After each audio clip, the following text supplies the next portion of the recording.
Hi guys, welcome back to my channel. If you are seeing me for the first time, I am Reema. I think अभी तक सबको पता चल ही चुका होगा कि केस था जूली कुमारी का जीएनएम वर्सेस बीएससी नर्सिंग, वो अब उन्होंने सुप्रीम कोर्ट में फाइल कर दिया है। इस टॉपिक के बारे में I wanted to share my opinion and along with that इस वीडियो में मैं आगे आपको बीडीएससी स्टाफ नर्स के कट ऑफ के बारे में भी बताने वाली हूँ अकॉर्डिंग टू मी कि कितना कट ऑफ जाने वाला है, जो कि मेरे एक वीडियो के कमेंट में रिक्वेस्ट आया था कि बीडीएससी स्टाफ नर्स के कट ऑफ के बारे में एक वीडियो बनाइए।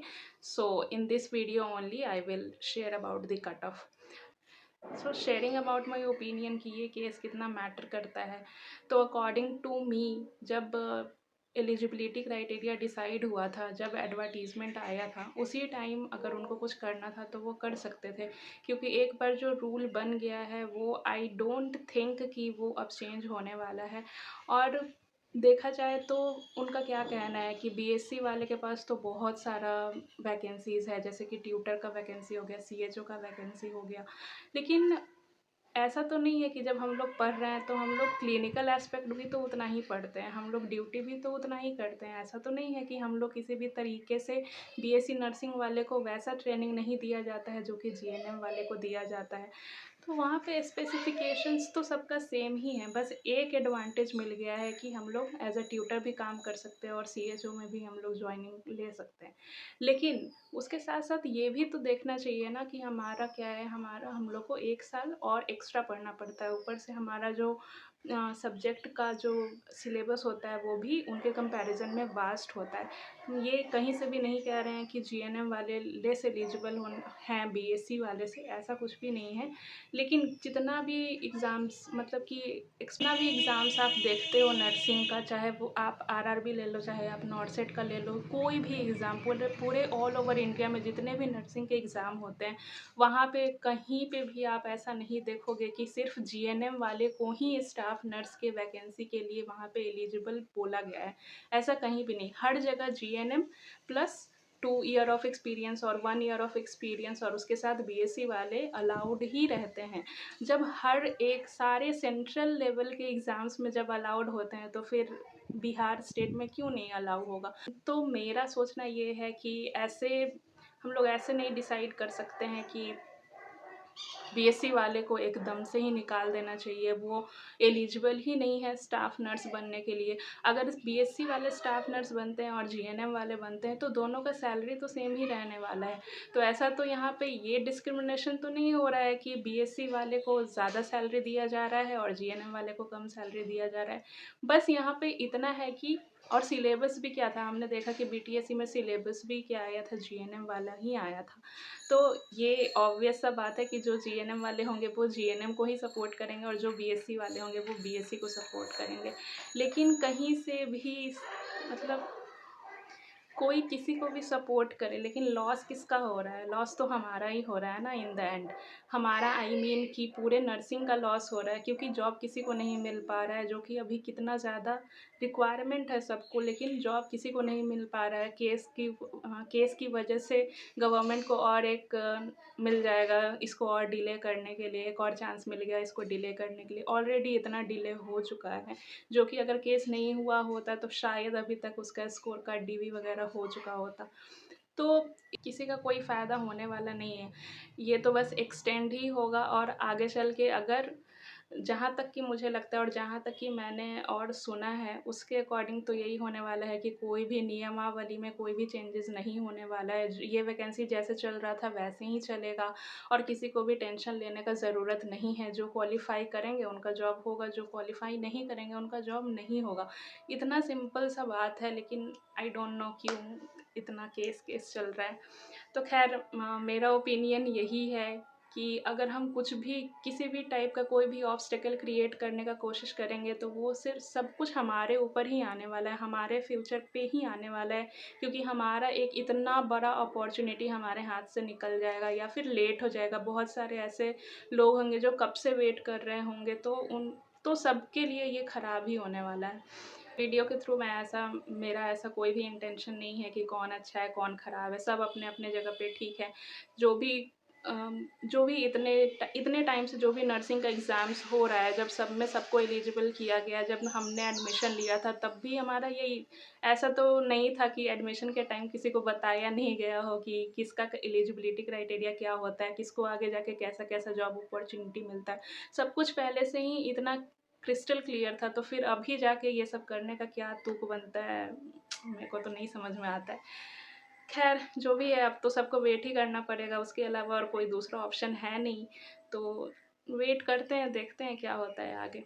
प्लीज़ इधर-उधर के बात पे ज़्यादा विश्वास नहीं कीजिएगा, जब तक कि कोई ऑफ़िशियल नोटिस नहीं आ जाता है बीटीएससी के वेबसाइट पे, तब तक को किसी भी चीज़ को आप मानिएगा नहीं। Just wait and hope for the best. और अभी तक कोई भी ऐसा अपडेट, कुछ भी अपडेट अभी तक नहीं आया है। लास्ट अपडेट बीटीएससी के साइट पे 24 अक्टूबर का ही था, उसके बाद से कोई भी अपडेट नहीं आया है, और ये सारा अपडेट इलेक्शन के बाद ही शुरू होगा। तो जस्ट वेट करते हैं कि जल्दी से जल्दी सारा कुछ प्रोसीजर स्टार्ट हो। हम लोग कट ऑफ के बारे में भी थोड़ा सा बात कर लेते हैं। तो कट ऑफ हमारा क्या होगा, जो हमारा सीएचओ का एग्ज़ाम हुआ था, सीएचओ का कट ऑफ जिस तरीके का था, लगभग उसी तरीके का कट ऑफ इसका भी होगा, क्योंकि मोस्टली जो भी सीएचओ का एग्ज़ाम दिए थे वो सारे लोग स्टाफ नर्स का भी एग्ज़ाम दिए थे। तो हमारा जो पॉपुलेशन है, जो पॉपुलेशन हमारा सीएचओ में था, वही सिमिलर पॉपुलेशन हमको बीटीएससी में देखने को भी मिलेगा।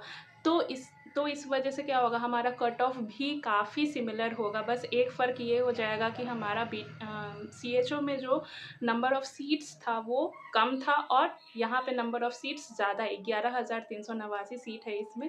और हमारा उसमें सीएचओ में सीट था ओनली 4500, जिसमें से भी लगभग 3,3500 के आसपास ही अभी वहाँ पे भर पाया, उसमें से भी और सीट्स खाली ही रह गई हैं। तो सिमिलरली यहाँ पे भी सेम पैटर्न हमको देखने को मिल सकता है। सो डिपेंडिंग ऑन दैट मैं अपने अकॉर्डिंग आपके साथ कट ऑफ अभी शेयर करूँगी कि मुझे क्या लगता है कि कट ऑफ कैसा होना चाहिए। ये मैं किसी भी तरीके से ये नहीं बोल रही हूँ कि यही कट ऑफ होगा, ये बस मेरा ऐसा अजम्पशन है कि ऐसा होना चाहिए, क्योंकि अभी रिसेंटली सीएचओ गया है, तो उसी के अकॉर्डिंग ही अभी कट ऑफ होने वाला है। So as you can see on the screen, ये है हम लोग का इस बार का सीएचओ का कट ऑफ। ठीक है, तो इसमें जैसे कि आप देख सकते हैं कि फीमेल का कट ऑफ ज़्यादा आया था। तो as you can see here, यहाँ पे इस तरफ मैंने सीएचओ का अभी का जो कट ऑफ था वो मैंने यहाँ पे मेंशन किया है, और यहाँ पे जो एक्सपेक्टेड कट ऑफ होने वाला है अकॉर्डिंग टू मी बीटीएससी का, वो मैंने यहाँ पे मेंशन किया है। तो as you can see from here कि यहाँ पे अनरिजर्व्ड फीमेल कैटेगरी का 60.40 हमारा था कट ऑफ सीएचओ का। तो उसी के अकॉर्डिंग ही, उसी के आसपास हमको इस बार भी बीटीएससी स्टाफ नर्स में भी उसी के अकॉर्डिंग हमको देखने को मिल सकता है, क्योंकि यहाँ पे भी फीमेल कैंडिडेट का जो नंबर ऑफ़ कैंडिडेट्स है वो ज़्यादा होगा। तो यहाँ पे भी फीमेल कैंडिडेट का ही कट ऑफ ज़्यादा जाने का चांसेस है। और इसके अलावा ओपन कैटेगरी में मेल इंक्लूडेड होते हैं, इसका कहीं न कहीं 55 टू 57 तक कट ऑफ मेरे अकॉर्डिंग जा सकता है। नेक्स्ट हम लोग बात करते हैं ईडब्ल्यूएस। तो यहाँ पे ईडब्ल्यूएस का कट ऑफ आप जैसे कि देख सकते होंगे कि ईडब्ल्यूएस का कट ऑफ ओबीसी के अकॉर्डिंग क्या है, यहाँ पे कम आपको देखने को मिल रहा है। तो ऐसा इसलिए है क्योंकि ईडब्ल्यूएस का जो नंबर ऑफ़ सीट्स है वो ओबीसी से ज़्यादा है। ओबीसी से ज़्यादा यहाँ पे सीट हमको देखने को मिल रहा है। ईडब्ल्यूएस का भी सीट ओबीसी से ज़्यादा है, यूआर का सीट ज़्यादा है, ईबीसी का सीट भी बहुत ज़्यादा है। इसके साथ-साथ एससी का सीट्स तो कुछ ज़्यादा ही ज़्यादा है।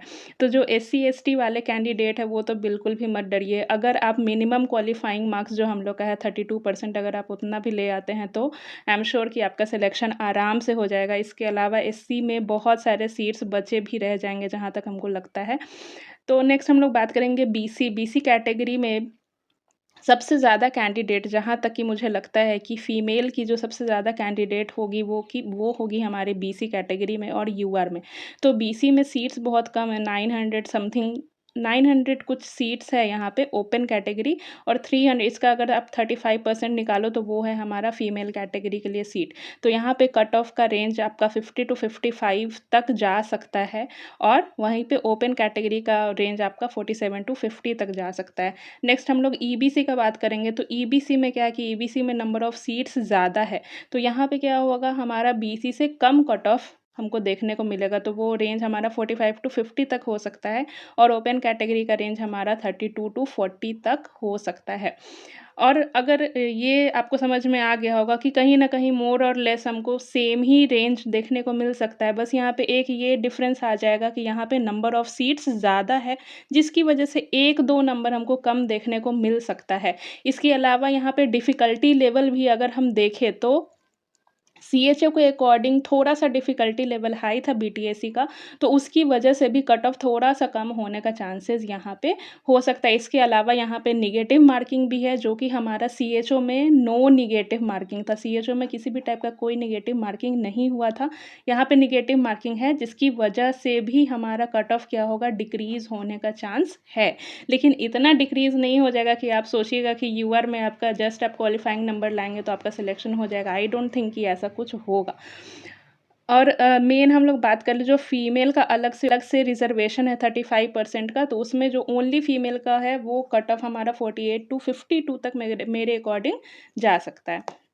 सो आई होप कि आपको कट ऑफ का रेंज अच्छे से समझ में आ गया होगा। आई होप कि मैं अच्छे से समझाने में सक्सेसफुल रही होंगी और आपका सारा डाउट इसके रिगार्डिंग क्लियर हो चुका होगा। ऑलरेडी आपने बहुत सारे वीडियोस देखे होंगे इस कट ऑफ के ऊपर, तो हर जगह आपको ऑलमोस्ट मोर और लेस सेम ही चीज़ देखने को मिलेगा। तो आप कहीं पे भी 50 मार्क्स से एबव अगर आप ला रहे हैं, अगर आपका उतना बन रहा है, आप एकदम निश्चिंत रहिए कि आपका सिलेक्शन 110% आई एम श्योर कि आपका सिलेक्शन ज़रूर होगा। वो भी डिपेंड थोड़ा बहुत। So I hope I was able to explain the things very clearly और आपको कट ऑफ का रेंज अच्छे से समझ में आ गया होगा। मोर और लेस ऐसा ही कट ऑफ हमको देखने को मिल सकता है। इस मामले में मैं बिल्कुल भी एक्सपर्ट नहीं हूँ। आपने ऑलरेडी बहुत सारे वीडियोस देखे होंगे इसके ऊपर। जस्ट बिकॉज मुझसे किसी ने पूछा, इसलिए मैंने सोचा कि मेरा पॉइंट ऑफ व्यू मुझे आपके साथ शेयर करना चाहिए। अगर कोई मुझसे पूछ रहा है तो I should make a video on this to clear out the things according to me. और जो बात रही हमारे केस के बारे में, तो उसके बारे में भी आई थॉट कि मुझे अपना ओपिनियन शेयर करना चाहिए। और आप लोग भी कमेंट में ज़रूर अपना ओपिनियन शेयर करिएगा कि आपको क्या लगता है कि ये केस करना सही है या गलत है, और क्या लगता है आपको कि वैकेंसी कैंसिल होगा। मुझे तो नहीं लगता है कि वैकेंसी कैंसिल होगा। इतना बड़ा वैकेंसी को कैंसिल करना, I don't think it's a good thing, और ऐसा कुछ होगा। गवर्नमेंट आई डोंट थिंक ऐसा कुछ स्टेप लेगी। So one more thing I wanted to share with you all ki I am planning to make my next video on my experience of AIMS MSc nursing entrance examination, जो कि मैंने पहली बार attempt किया था 2025 में। आप चाहते हैं कि मैं उससे रिलेटेड वीडियो बनाऊं कि एम्स के MSc नर्सिंग का एंट्रेंस एग्ज़ाम कैसा होता है, कैसा क्वेश्चन पूछा जाता है, एवरीथिंग अबाउट इट। तो अगर आप चाहते हैं कि मैं उसके बारे में वीडियो बनाऊँ तो प्लीज़ आप कॉमेंट में ज़रूर बताना कि आप देखना चाहोगे या नहीं, और वीडियो सजेशंस भी देना कि आप किस टॉपिक पे नेक्स्ट वीडियो देखना चाहते हो। एम्स MSc नर्सिंग से रिलेटेड अगर कोई भी आपके मन में सवाल है, कोई भी डाउट है, तो प्लीज़ आप कमेंट में ज़रूर पूछना। मैं उन सबको भी इंक्लूड कर सकूँ अपने वीडियो में। आई होप आपको ये वीडियो अच्छी लगी होगी, इन्फॉर्मेटिव लगी होगी। अगर आपको ये वीडियो अच्छी लगी हो तो please don't forget to subscribe to my channel, ताकि जो भी आपके डिमांड्स है, जो भी आपके डाउट्स है, वो मैं अच्छे से क्लियर कर सकूँ, उसको मैं पूरा कर सकूँ, और आपके साथ और भी informative videos related to share कर सकूँ। If you found this video helpful in any kind, then please don't forget to subscribe to my channel, like this video and comment your thoughts in the comment section, और video को share भी ज़रूर कीजिएगा। Thank you for watching. See you in my next video. Bye bye.